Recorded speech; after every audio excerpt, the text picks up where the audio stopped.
Oke, kembali lagi bersama Podsoker TV, Bang Diksor, selamat siang. Selamat siang Bang Will.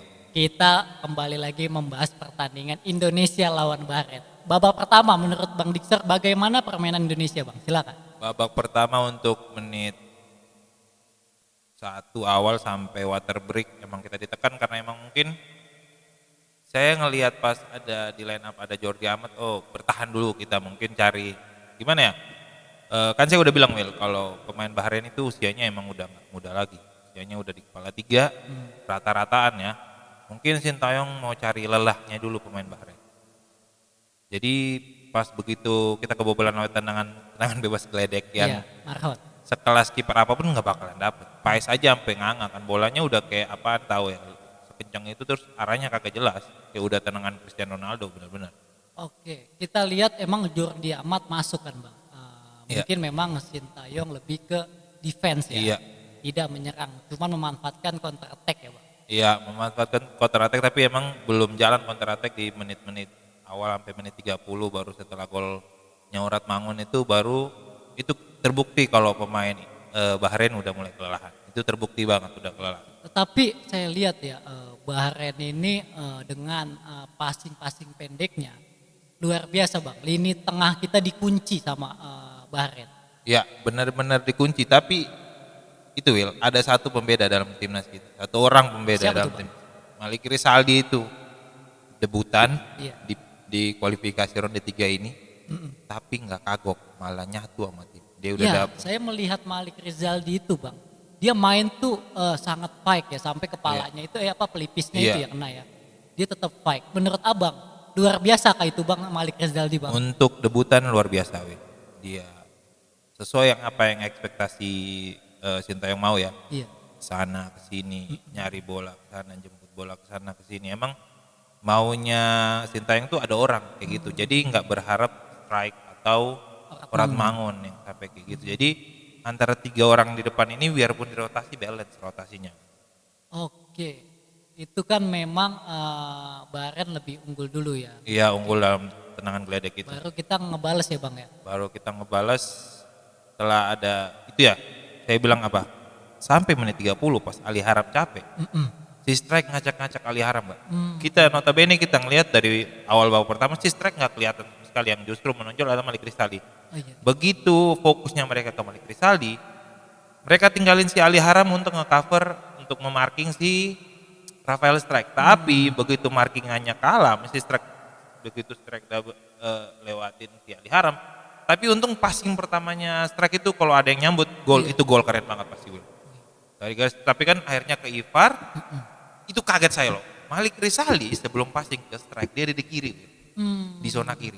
Begitu bola si strike passing, dia udah di sudutnya, di sebelahnya Ivar Jenner. Kaget loh saya, ini anak kenceng banget berarti. Terus dia passing ke Ivar, Iya. Ivar umpan ke tengah tapi deflect kena pemain Bahrain, terus sempat kena ke pahanya Messigers, langsung langsung di syuting sama si Orat Mangun berbuah gol untuk menyimbang duduk. Oke, Bang, kan kita lihat juga di babak kedua ya. Babak Iya. kedua kita ada sedikit perubahan permainan di babak kedua. Gimana, Bang? Iya, ada perubahan setelah si Marceng masuk.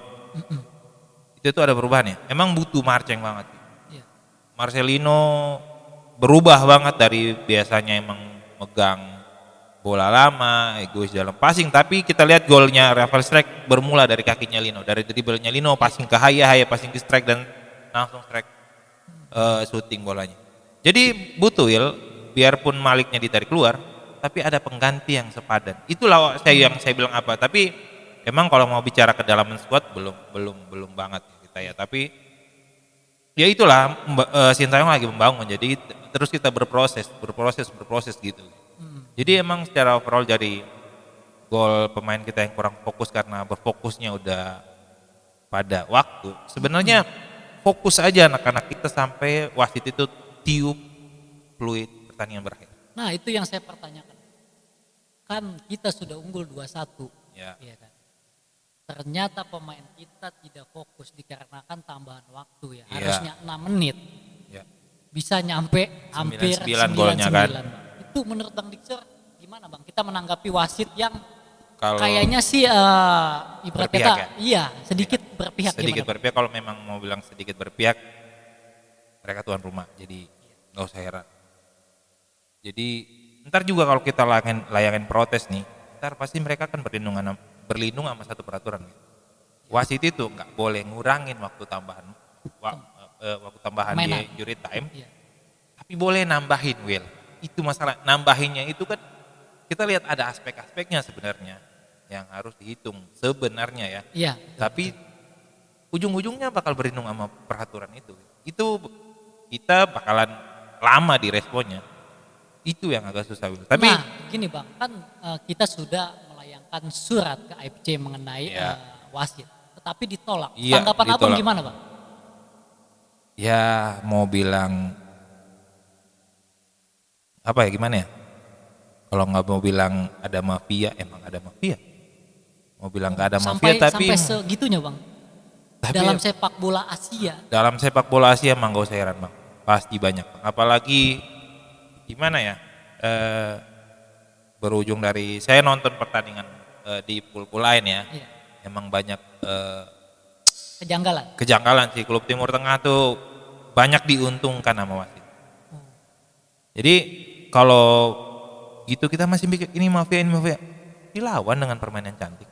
Iya. Mau mafia itu segede apa, tapi kalau kita mainnya bagus, pasti menang. Apalagi Bang, ketua AFC-nya itu orang Bahrain. Iya. Bang.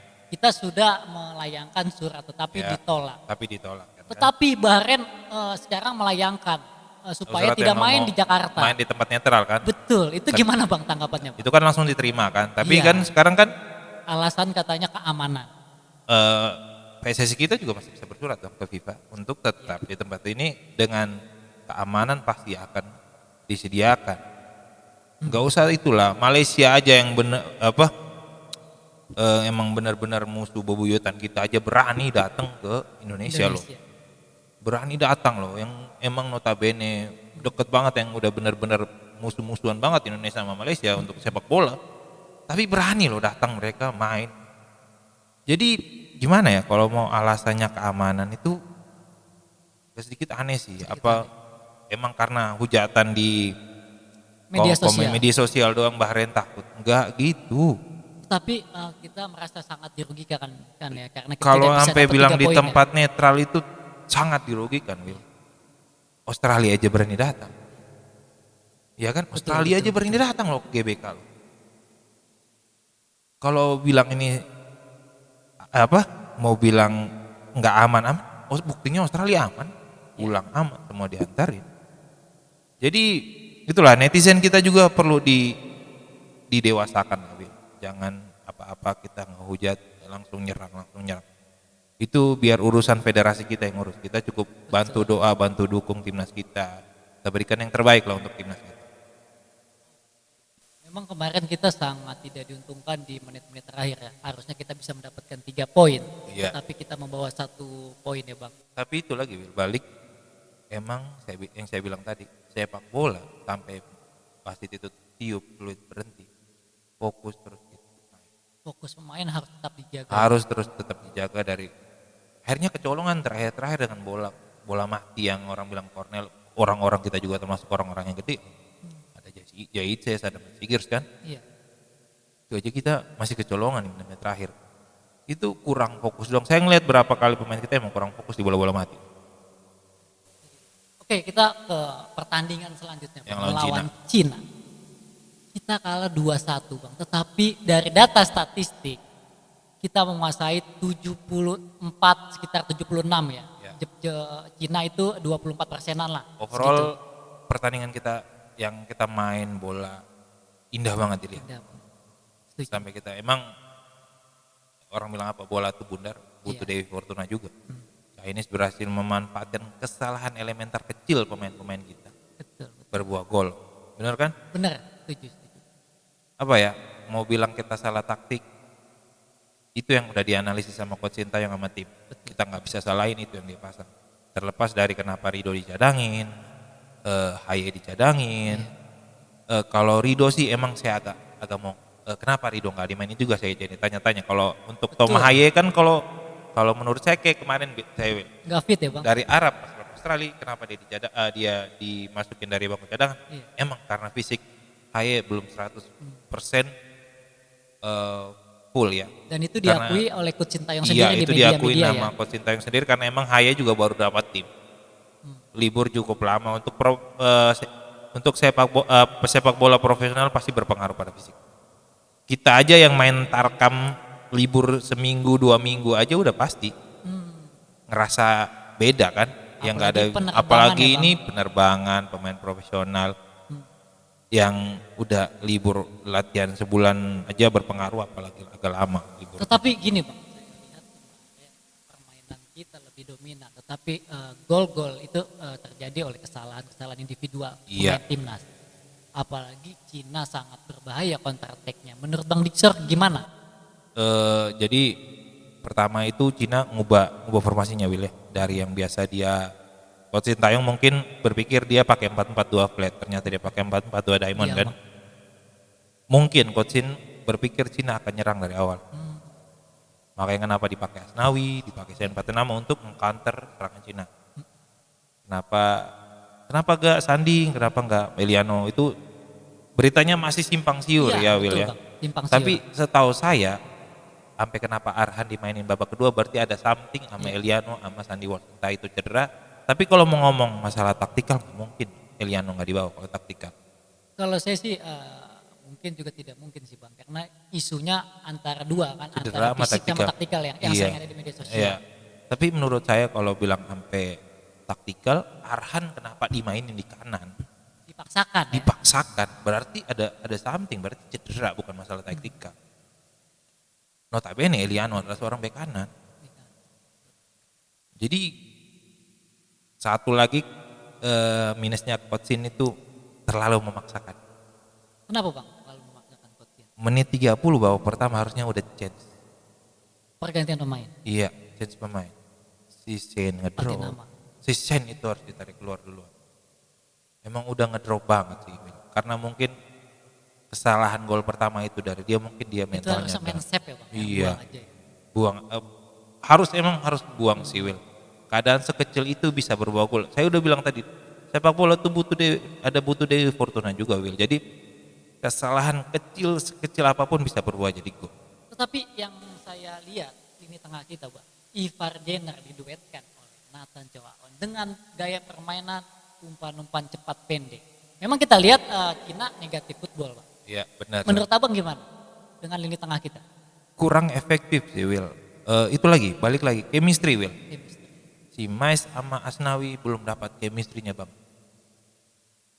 Lambatnya kita, sebenarnya kalau Diamond ini punya satu kekurangan Will, kalau kita main cepat. Punya momentum kita dapat. Harapin bola-bola cross, tapi emang balik lagi, si strike jangan malas loncat. Jadi mungkin begitu Asnawi dapat bola, masih momentumnya dia masih bisa ngelewat bola pertama dari Mais Sigers itu dia masih bisa momentum dapatnya untuk lewat, tapi dia masih balik lagi ke Mais. Double lah block marking untuk Asnawi masuk. Jadi susah. Berapa kali kan kita lihat Asnawi maksa bola kecolongan, bola kocok. Nah itu udah di marking sama dua pemain. Tapi menurut saya apakah benar bang dari transisi menyerang dan bertahan kita agak sedikit telat, apalagi di sisi kanan kita di babak pertama. Itu Will, saya bilang lagi, emang kedalaman squad kita masih jelek, transisi kita emang masih jelek. Will. Lihat aja lawan Australia. Iya. Dapat bola counter attack, kebuang. Dapat bola counter attack, kebuang. Itu doang sayangnya Will. Berarti kita lihat ya memang kemarin ada sedikit di kedalaman squad kita mungkin Jelek. ada yang Masih belum tidak itu ya. fit ya. Iya ada cedera atau apa, tapi overall permainan kemarin udah bagus banget. Apalagi masuk ke Tom Haye ya, pemain Iya. kunci lini tengah ya. Begitu masuknya Tom Haye di babak kedua jadi berubah. Jadi perubahan. Tambah lagi Marcelino masuk. Banyak orang yang bilang, mending masukin Dimas Derajat ketimbang Marcelino. Enggak. Kita butuh satu orang pemain untuk merusakin pemain lain. Oke bang, kan yang sekarang nih memang banyak yang bilang STY mencoba-coba pemain-pemain itu. Menurut abang dari pendapat itu bagaimana Bang? Netizen banyak bilang Bukan dia mencoba-coba sih Will. mencoba-coba STY itu. Silakan. Dia cari formulasi untuk skuad yang terbaik. Kan saya udah bilang skuad ini belum bagus. Skuad ini masih meraba-raba. Skuad ini kedalamannya masih jauh banget. Memang kita Emang dia lagi cari formulasi skuad terbaik untuk main. karena pemain utama dan pemain cadangan kita Masih. belum setara ya Bang ya. Jauh Will, jauh. Jadi memang itu Sintayong memang juga bisa juga menganalisa Cina juga ya. Iya, Tapi bener. analisanya dia salah ya Bang. Ya analisisnya dia sama tim pelatihnya dia semua salah. Tapi itulah, jangan apa-apa cuma satu pertandingan pelatih ini harus out. Not. Dia bawa progres kita ke arah yang bagus. Kenapa kita nggak dukung? Berarti harus ada evaluasi ya Bang, bukan stay out ya. Itu bukan solusinya ya Bang. Jadi evaluasi setiap pertandingan itu pasti ada Will. Jadi bukan apa-apa teriak out. Ada jaminankah kita ganti pelatih kita akan menang terus? Nggak ada. Nggak ada pelatih dunia ini yang menang terus dalam setiap pertandingan. Jadi kala ini adalah sebagai evaluasi untuk coaching agar lebih baik lagi. Berarti memang kita harus mengevaluasi ya. Mungkin nanti Pak Erick Thohir yang bakal mengevaluasi Sintayong. Iya pasti. Oke, menurut Abang kekurangannya dan kelebihannya timnas melawan Cina kemarin apa Pak? Kekurangan kita bola mati. Will. Bola mati. Bola mati tuh jadi momok menakutkan untuk timnas kita. Kenapa Pak? Pemain kita itu kurang tenang, kurang fokus dalam mengantisipasi bola-bola mati. Will. Lawan Bahrain bola mati. Bola Cornell tuh bola mati. Tuh kurang fokus, kurang tenang aja. Pemain kita kemarin babak pertama tuh kurang fokus, kurang tenang. Witan kurang tenang, Asnawi kurang tenang. Itu yang mau kita katakan. Itu kekurangan timnas kita ya Pak? Kekurangan timnas kita tuh kurang tenang doang dalam menghadapi bola-bola mati. Kelebihannya Bang, timnas kita melawan Cina kemarin Bang, menurut Abang? Kelebihan untuk itu ya, udah bagus dalam bola-bola, udah tenang dalam menerapkan formasi dari coaching dari belakang ya, dari build up dari belakang ya. Tapi satu lagi miskomunikasi sekali, salah counter attack itu emang butuh pemain yang cepat untuk mengotok sih. Tapi emang nggak ada chemistry-nya, kurang dapat kan, sampai Asnawi nabrak Mael Sigir saja itu kurang dapat sih chemistry-nya menurut saya. Sampai telat ya. Asnawi itu kan saya udah bilang berkali-kali cepat menyerang tapi bertahannya emang. Tapi kita tidak boleh langsung menghujat. Nah, nggak boleh langsung menghujat. Karena kita sebatas penonton. Kita sebatas itu pemain kita loh, kita harus dukung loh. Betul. Yang lakuin kesalahan boleh kritik. Asnawi kamu kesalahan ini tapi dengan doa dan dukungan dari belakang. Kamu harus bisa lebih baik lagi, bangkit dari keterpurukan menjadi lebih baik lagi. Oke Bang, terakhir untuk saran atau pecinta timnas dengan lagi semangat dan dukung timnas untuk laga selanjutnya melawan Jepang. Itu aja sih, ekspektasi harus berdasarkan realita. Soalnya kadang-kadang ekspektasi supporter kita nih udah ketinggian banget, nggak lihat fakta dan data realitanya dalam lapangan. Skuad kita masih belum bagus banget. Berarti kita harus lihat juga ya realistis dari Iya. lawan-lawannya juga dan ekspektasi jangan terus terlalu ini tinggi. Will, saya baca-baca komenan Instagram tuh. Ini kan Diaspora. pemain yang udah main di luar, Iya. udah bagus. Gak segampang itu ngomong pemain dari luar terus dia datang langsung bisa nyatu.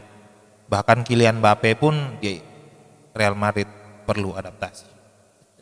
Butuh proses ya Bang. Butuh proses, butuh adaptasi, itu nggak gampang. Ini tim baru dibentuk berapa tahun sih Will? Belum setahun kayaknya menurut saya. Masih seumuran Jagung lah tim ini. Berarti Jadi gini ya Bang ya, berekspektasi jangan terlalu tinggi karena akhirnya nanti kecewa. iya kecewa. Mungkin ada lagi Bang Closing kata-kata statement. buat pecinta timnas di seluruh Indonesia gitu, silakan. Kalau Terakhir. itu kata-kata saya tadi, tapi closing statement saya, Oke. sepak bola itu luar biasa tanpa mafia.